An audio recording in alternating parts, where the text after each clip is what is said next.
Ringa, KTN News. The Ministry of Interior Chief Administrative Secretary Patrick Olentutu was kicked out of Parliament today after members demanded that their questions can only be responded to by a Cabinet Secretary.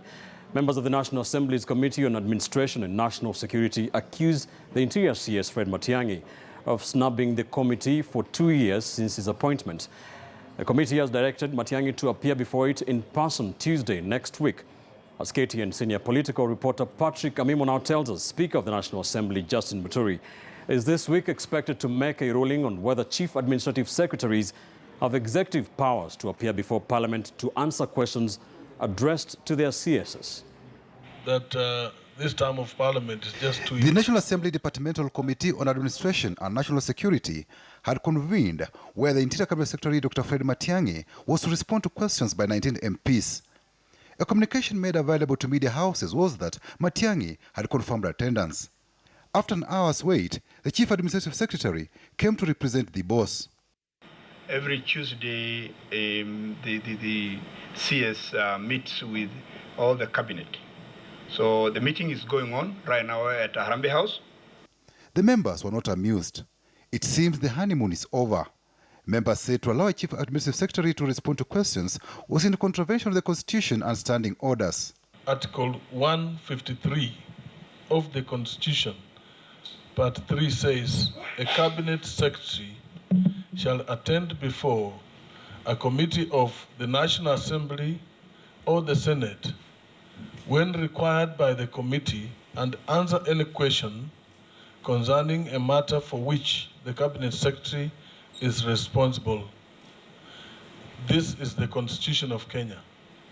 It doesn't recognize you anywhere.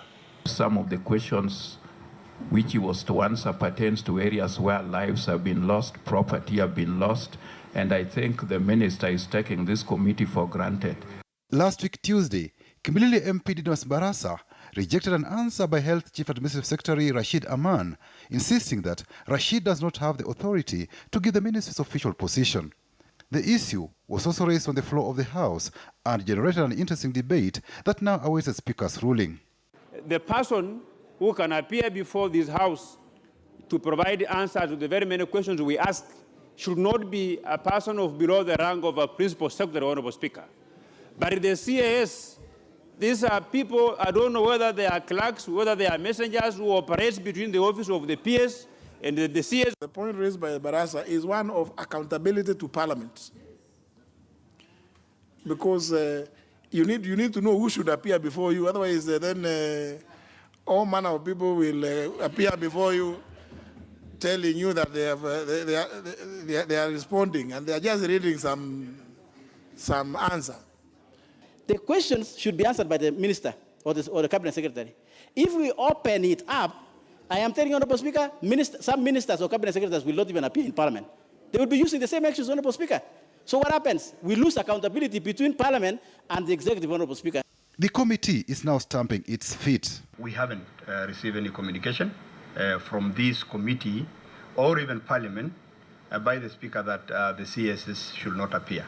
The minister should appear himself to this committee, and it should be next week on Tuesday. And we want him physically, personally,